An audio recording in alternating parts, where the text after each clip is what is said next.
দর্শক, channel multimedia news room থেকে আপনাদেরকে স্বাগত জানাচ্ছি। আমি সাজ্জুমান দীপু। দর্শক, আপনারা জানেন যে গত 1 জুলাই সরকার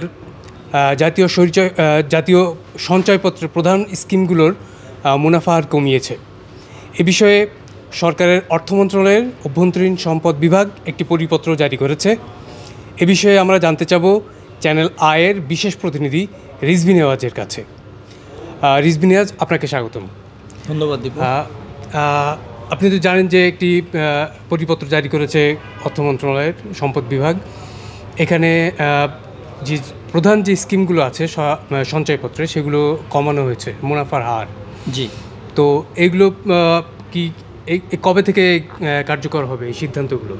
আচ্ছা, দর্শক আপনাদেরকে শুভেচ্ছা জানিয়ে শুরু করছি। আমরা এই যে পরিপত্রটা 1 জুলাই থেকে কার্যকর হয়ে গেছে, একটু জাস্ট আপনাদের অবগতির জন্য জানাই। এর আগে জানুয়ারি মাসেও একটি পরিপত্র সরকার জারি করে এবং সেই পরিপত্রটি এই পরিপত্র অর্থাৎ যে আমি যেটা বুঝতে পারছি 6 মাস পর পর এই হারগুলো পরিবর্তন হবে এবং এই যে 30 জুনের যে পরিপত্রটি অভ্যন্তরীণ সম্পদ বিভাগ জারি করেছে, সেখানেও কিন্তু এইরকম একটি ধারণা দেয়া আছে যে আগামী 6 মাস পরে এই হারগুলো আবার বাড়তে পারে বা কমতে পারে। আচ্ছা, এই এখন যে পরিপত্র জারি করা হলো, আগে যাদের সঞ্চয়পত্র কেনা আছে তারাও কি এর আওতায় পড়বে নাকি পড়বে না? না, যারা এই যে 30শে জুন যে সঞ্চয় অধিদপ্তর তথা অর্থ মন্ত্রণালয়ের অভ্যন্তরীণ সম্পদ বিভাগে যে পরিপত্রটি জারি হয়েছে, এই 30 জুনের আগে যাদের সঞ্চয়পত্রে বিনিয়োগ করা আছে তারা আগের হার অনুযায়ী সুদ পেতে থাকবেন। কিন্তু যারা এই 1 জুলাই থেকে এখন সঞ্চয়পত্রে বিনিয়োগ করবেন তারা এই পরিবর্তিত অর্থাৎ একটু কম হারে সুদ পাবেন। আচ্ছা, এই যে প্রধান যে চারটি, এগুলো কি কি? আমি একটু যে দর্শক, আমার হাতে এই যে 30 জুন অর্থাৎ মাত্র 4 দিন আগে যে পরিপত্রটি জারি হয়েছে আমার হাতে আছে কপিটি। আমি একটু দেখেই বলছি। আমাদের দেশে 5 ধরনের সঞ্চয়পত্র মানুষ বিনিয়োগ করে থাকেন। যারা একটু আমি বলতে পারি যে নির্ধারিত আয় বা ফিক্সড ইনকাম গ্রুপ কিংবা নিম্ন মধ্যবিত্ত তারা তাদের যে দৈনন্দিন জীবনযাপনের খরচ, এই খরচটি নির্বাহ করার জন্য সরকারের যে লাভজনক বিনিয়োগ স্কিম আছে তার মধ্যে সঞ্চয়পত্র অন্যতম। এবং এই সঞ্চয় বিনিয়োগের জন্য যে 5টি প্রধানতম বিনিয়োগ স্কিম আমি একটু বলে যাই। 5 বছর মেয়াদি বাংলাদেশ সঞ্চয়পত্র, 3 মাস অন্তর মুনাফাভিত্তিক সঞ্চয়পত্র, পেনশনার সঞ্চয়পত্র, পরিবার সঞ্চয়পত্র আর ডাকঘর সঞ্চয় ব্যাংক মেয়াদি হিসাব। তো এই যে 5টি স্কিমের কথা বলছি দীপু, এর মধ্যে আসলে খুব জনপ্রিয় পরিবার সঞ্চয়পত্রটি। পরিবার সঞ্চয়পত্র জনপ্রিয় এই কারণে, কারণ যখন এটি ইন্ট্রোডিউস করা হয়, আমার যদি ভুল না হয়, এটি এনকারেজ করা হয়েছিল আমাদের মা বোন তাদেরকে, যে পরিবারের, যেহেতু আমরা এখনও পরিবারের খরচ আর্নিং বাবা মা যেই করুন না কেন, কিন্তু সংসার চালানোর বা ম্যানেজমেন্টের বিষয়টা আমাদের সাধারণত মা করে থাকেন। তো মায়ের আয় যাতে একটু হাতটা খোলা থাকে, সেই জন্য মায়েদের জন্য বা বিশেষ করে মেয়েদের জন্য এই পরিবার সঞ্চয়পত্রটা, এটা এক সময় যখন শুরু হয় তখন এটা একদম ফিক্স করা ছিল যে এটা পরিবার সঞ্চয়পত্রে মেয়েরা বিনিয়োগ করবেন, মায়েরা বিনিয়োগ করবেন।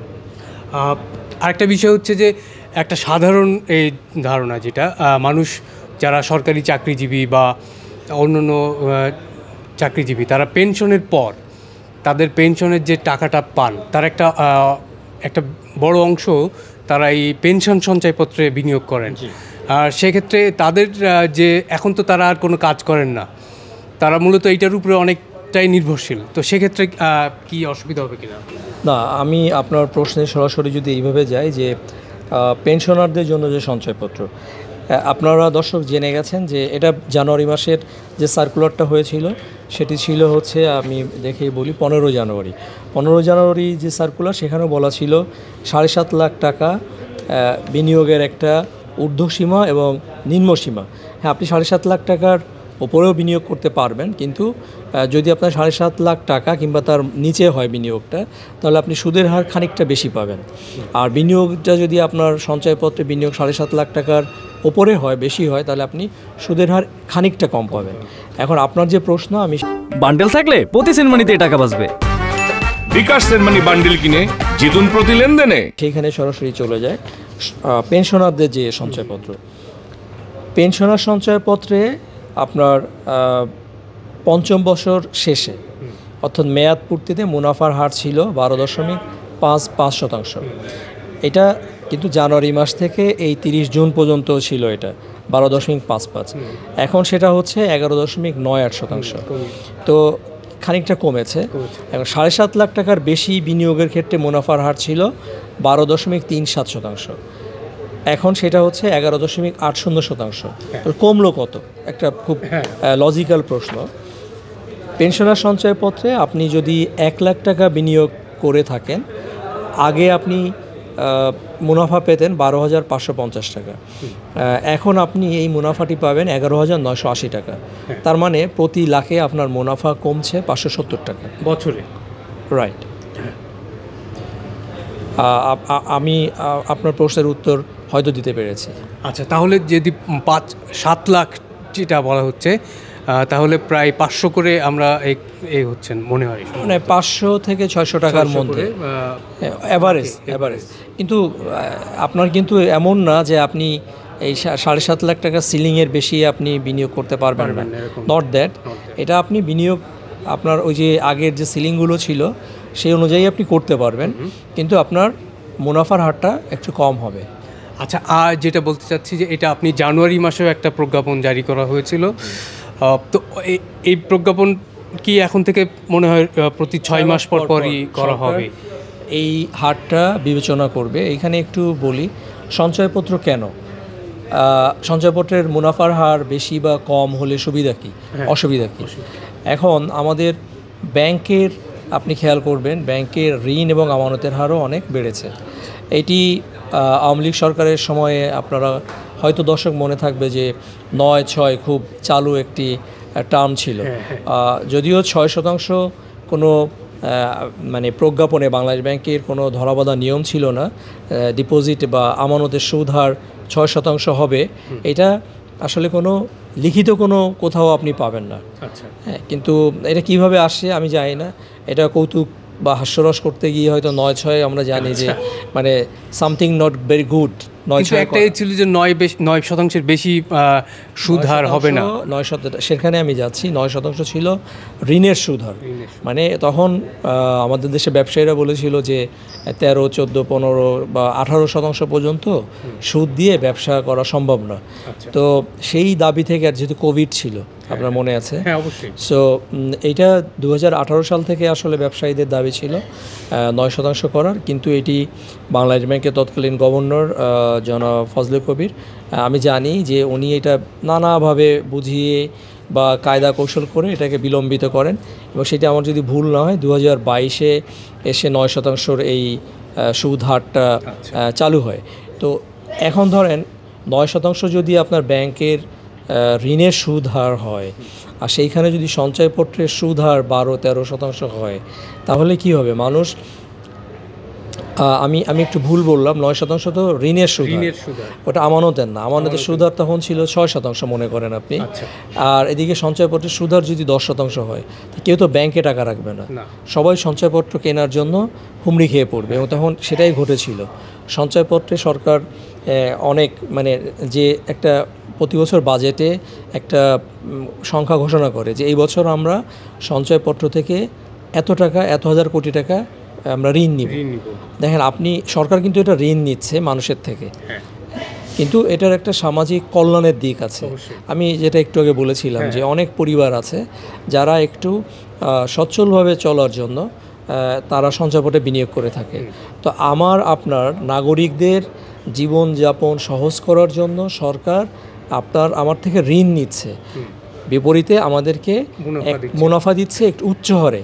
তো সবসময়ই ব্যাংকের চেয়ে সঞ্চয়পত্রের সুদ হারটা বেশি থাকে, কিন্তু এখন কিন্তু আমানতের সুদ হারও আপনি কিন্তু ডাবল ডিজিটের ওপরে চলে গেছে। আচ্ছা, হ্যাঁ, সো আপনি এখন কিন্তু সঞ্চয়ে বিনিয়োগ করা খুব যে লাভজনক, হ্যাঁ, এই মুহূর্তে আমার কাছে সেটা মনে হয় না। হ্যাঁ, কারণ আপনি ব্যাংকে আমানত রেখে যদি 10-12% আপনি মুনাফা পান, তাহলে আপনি সঞ্চয়পত্রে কেন রাখবেন? সেইটা একটি প্রশ্ন। কিন্তু তারপরও ব্যাংকের মুনাফার হারটা কিন্তু খুব বেশি ওঠানামা করে। সঞ্চয়পত্র তো এখন 6 মাস না, এখন আপনি দেখছেন যে 6 মাস পর পর রিভাইজ করতেছে, কিন্তু এটা তো এরকম ছিল না, তাই না? সো এটা এক ধরনের আস্থার জায়গা মানুষের। অবশ্যই এটা একটা আস্থার জায়গা ছিল যে আমি পেনশনের পর আমার যে টাকাটা থাকবে সেটা, বা আমার একটা জমি বিক্রি করে বা বিভিন্ন ফিক্সড ইনকাম। না, আপনি ওইগুলো তো আছে এককালীন বিনিয়োগ। ধরেন আপনি পেনশন পেলেন, এককালীন একটা বড় থোক টাকা আপনি সঞ্চয়পত্রে বিনিয়োগ করলেন। কিন্তু যারা চাকরিজীবী, যারা এই যে নির্ধারিত আয়ের মানুষ যারা, তারাও কিন্তু সঞ্চয়পত্রে বিনিয়োগ করতেন কষ্টসৃষ্টে যেভাবে হোক। ওইটা হলো যে আমি মাসে সচ্ছলভাবে চলা, রাইট, মাসে আমার যে ইনকাম সেটার সঙ্গে সঞ্চয়পত্র থেকে ধরেন 1 লাখ টাকায় আপনি বিনিয়োগ করে যে আমি মাসে যদি 1000 টাকা এটা যদি আমি পাই, তাহলে আমার একটা খরচ নির্বাহের একটা জায়গা হলো। সেই ভরসা থেকে মানুষ এই সঞ্চয়পত্রে বিনিয়োগ করে থাকেন। কিন্তু এইটার আবার মিস ইউজ আছে। এটা এখন অনেকটা কমেছে সরকারের বিভিন্ন ধরনের মনিটরিংয়ের কারণে। কিন্তু আমি যদি 4-5 বছর আগের কথাও বলি, তখন কিন্তু দেখা যেত যে বড় বড় কর্পোরেট তারা সঞ্চয়পত্রে বিনিয়োগ করত। আচ্ছা, হ্যাঁ, যেটা আসলে গরিব মানুষের জন্য কিংবা কম আয়ের মানুষের জন্য সরকার এই সুবিধাটা চালু করেছে। আমাদের যে সামাজিক নিরাপত্তা বেষ্টনীর অংশ হিসেবে, যেহেতু আমাদের দেশে সরকারের তরফ থেকে সামাজিক সুরক্ষা, যেটা ধরেন স্ক্যান্ডিনেভিয়ান দেশের কথা যদি বলি, কিংবা পশ্চিমা যে উন্নত বিশ্ব আছে তাদের কথা বলি, বা ইভেন আমাদের দেশের সমান অনেক দেশের কথা যদি বলি, আমরা অনেক পিছায় আছি সরকারের যে সামাজিক নিরাপত্তা কর্মসূচির বিনিয়োগের ক্ষেত্রে। কিন্তু এই সঞ্চয়পত্রের বিনিয়োগটার মাধ্যমে সরকার সেই সাপোর্টটা নাগরিকদেরকে দেওয়ার চেষ্টা করে যাচ্ছে। তো সেটা মিস ইউজ করেছিলেন অনেক ধনী মানুষ এবং বিশেষ করে অনেকগুলো কর্পোরেট প্রতিষ্ঠান। তারা দেখা যাচ্ছে যে শত শত কোটি টাকার সঞ্চয়পত্রে বিনিয়োগ করে রেখেছে। তো সেইটা কমানোর জন্য সরকারের আসলে এই যে সিলিং করে দেয়া, যে আপনি ধরেন কথার কথা যে এক নামে আপনি 60 লাখ টাকার বেশি বিনিয়োগ করতে পারবেন না, এক নামে আপনি 50 লাখ টাকার বেশি বিনিয়োগ করতে পারবেন না। তো দেখেন সেটা কমাতে এখন আপনাকে এনকারেজ করতেছে আরও ছোট অ্যামাউন্ট, যে আপনি 7.5 লাখ টাকা। হ্যাঁ, তো এইটা আসলে কিন্তু সরকারের উদ্দেশ্যটা খুব মহৎ, যাতে অনেক বেশি মানুষ এইখানে পার্টিসিপেট করতে পারে। ধরেন আমি একাই 1 কোটি টাকার সঞ্চয়পত্র কিনলাম, হ্যাঁ, সেটা না করে যদি এই 1 কোটি যদি ধরেন আপনার 7 লাখ টাকা করে যদি আমি হিসাব করি, তাতে দেখা যাচ্ছে যে আপনার ধরেন 13-14 জন মানুষ যদি 7 লাখ টাকা করে বিনিয়োগ করে, তাহলে ওই যে সুবিধাটা কিন্তু তারাও নিতে পারবে। হ্যাঁ, সো এইটা আমি অ্যাপ্রিসিয়েট করি সরকারের এই সিদ্ধান্তটা, এই যে 7.5 লাখ টাকা বিনিয়োগ করলে সুদ হার একটু বেশি। হ্যাঁ, এটা আমার কাছে মনে হয় যদি বেশি হয় তাহলে সুদ হার কমবে। রাইট, আপনি 7.5 লাখের ওপরে বিনিয়োগ করেন, সেক্ষেত্রে আপনি সুদ হার কম পাবেন। এতে করে ওই যে সরকারের যে মহৎ উদ্দেশ্যটা, যে অনেক বেশি সংখ্যক ফিক্সড ইনকাম গ্রুপ সঞ্চয়পত্রে বিনিয়োগ করুক, যাতে তারা একটু স্বাচ্ছন্দ্যে জীবনটা যাপন করতে পারে। আচ্ছা, এই মুহূর্তে এসে সরকার যে এই সিদ্ধান্তটা নিল, এখানে কি অন্য কোনো কারণ আছে বলে আপনি মনে করেন, নাকি বিশ্ব ব্যাংকের যে আমরা জানি যে ঋণের একটা ছিল, এরকম কোনো কিছু আছে কিনা মানুষ? না, এটা আপনি যথার্থই বলেছেন দীপু। আমাদের বিশ্বব্যাংক গ্রুপের প্রতিষ্ঠান আন্তর্জাতিক মুদ্রা তহবিল, IMF এর একটা ঋণ কর্মসূচি আমরা এই মুহূর্তে আছি, আপনি জানেন, $4.7 বিলিয়ন। এই 7-8 দিন আগে আমরা 2টা কিস্তি একসাথে পেয়েছি। এখন আমরা তো বিদেশি মুদ্রার যে রিজার্ভ, আমাদের সেই রিজার্ভটা আওয়ামী লীগ সরকারের শেষের দিক থেকে এটা খুব দ্রুত পতন হয়, কমতে থাকে, এবং কমে এটা $20 বিলিয়ন নিচে চলে গেছিলো, সম্প্রতি বেড়েছে। হ্যাঁ, এই সময় এসে আমাদের রিজার্ভ বেড়েছে। IMF এর যে BPM-6 যে হিসাব পদ্ধতি, সেই পদ্ধতি অনুযায়ী $26 বিলিয়ন কাছাকাছি রিজার্ভটা, আমার যদি ভুল না হয়। আর আমরা যেভাবে হিসাব করতাম রিজার্ভ, সেই আমাদের সরকারি হিসাব বা বাংলাদেশ ব্যাংকের হিসাবের $31 বিলিয়ন। আবার নেট একটা হিসাব আছে যে আমি ধরেন এই মুহূর্তে যদি আমি বলি যে আমার রিজার্ভের কতটুকু আমি বিনিয়োগযোগ্য, আমার ধরেন এখন আমার ইমার্জেন্সি কোনো সিচুয়েশন ক্রিয়েট হলো, আমি রিজার্ভের কত টাকা আমি এই মুহূর্তে বিনিয়োগ করতে পারবো, তো এটাকে এনআইআর বলে। সেই হিসাবে মনে হয় রিজার্ভ আমাদের $20-21 বিলিয়ন কাছাকাছি। Whatever the figure is, মোদ্দা কথা হচ্ছে রিজার্ভ পতনটা ঠেকেছে, রিজার্ভটা বিল্ড আপ হয়েছে, রিজার্ভ বাড়তেছে, সেটা অ্যাপ্রিসিয়েট করার মতো। কিন্তু আইএমএফের যে লোনটা আমরা আছি, যে ঋণ কর্মসূচিতে $4.7 বিলিয়নের, এইটার একটা আপনার কিস্তি ছাড়ের একটা শর্ত ছিল যে সঞ্চয়পত্রের সুদ হার কমাতে হবে। এইটা বিষয়টা আমি একটু দর্শকদেরকে মনে করাই দিতে চাই। আওয়ামী লীগ সরকারের সময়ে কৃষিমন্ত্রী, উনি প্রয়াত কৃষিমন্ত্রী, সাবেক কৃষিমন্ত্রী বেগম মতিয়া চৌধুরী, আমার মনে আছে আমি এই বিজনেস রিপোর্টিং করার সুবাদে বিশেষ করে এই সঞ্চয়পত্রের সুদ হার কমানো বা বাড়ানোর বিষয়গুলো বাজেটে প্রস্তাবনায় আসে। অর্থমন্ত্রী কোনো বছর কমাবেন, কোনো বছর বাড়াবেন, সেটি বাজেট প্রস্তাবনায় উনি প্রস্তাব করেন। তো আমার মনে আছে যে সংসদে এটা যতবারই প্রয়াত অর্থমন্ত্রী আবুল বাল মুহিত সাহেব উনি কমাতে চাইতেন, তখন মতিয়া চৌধুরী দাঁড়ায় যেতেন এবং উনি মানে বলতেন যে এটা কমানো যাবে না, এটা গরিব মানুষের কষ্ট হবে। হ্যাঁ, কিন্তু আমার ঠিক আমি জানি না কোন বিবেচনায় সরকার এই মুহূর্তে, এমনিতে মূল্যস্ফীতি অনেক চড়া। আমি যদি খাদ্য মূল্যস্ফীতি বলি, সরকারি হিসাবে বা পরিসংখ্যান ব্যুরোর হিসাবে 10-12%, হ্যাঁ, এভারেজ মূল্যস্ফীতি মানে 10% কাছাকাছি, খাদ্য মূল্যস্ফীতি আরও বেশি 12%। তো এটা সরকারি হিসাব, কিন্তু আমরা যারা মানে বাজার করে খাই সবাই আমরা জানি যে সরকারের ওই পরিসংখ্যানের সঙ্গে বাজারের চিত্র মেলে না। তো সেই ক্ষেত্রে এই মূল্যস্ফীতি, উচ্চ মূল্যস্ফীতির সময়ে সঞ্চয়পত্রের সুদ হার মানে কতটুকু সরকারের সাশ্রয় হবে আমি জানি না, কিন্তু সাধারণ মানুষের কিছুটা হলেও কষ্ট হবে। হ্যাঁ, তো এটা বাট কিছু করার নাই, আইএমএফের ওইটার লোনটাও আমাদের দরকার, তা নাহলে আমাদের রিজার্ভ বিল্ড আপ, ধরেন আপনি যখন একসাথে $1.3 বিলিয়ন পেলেন, তাতে কি আপনার যদি রিজার্ভ 25 বিলিয়ন ছিল, এটা 1 লাফে 26 বিলিয়ন হয়ে গেল। হ্যাঁ, তো এই টাকাটা পাওয়ার জন্য সরকারকে এরকম একটা অজনপ্রিয় সিদ্ধান্ত নিতে হয়েছে। হ্যাঁ, এটা খুব যে স্বাচ্ছন্দ্যের সঙ্গে কোনো সরকার নেয় সেটা না, কিন্তু আমাদের যেহেতু আমাদের হাত পা খানিকটা বাঁধা, এই যে আমাদের রিজার্ভ বৃদ্ধি করার জন্য ওই আইএমএফের ঋণ দরকার, সুতরাং তাদের কথা আমাদের শুনতে হয়েছে।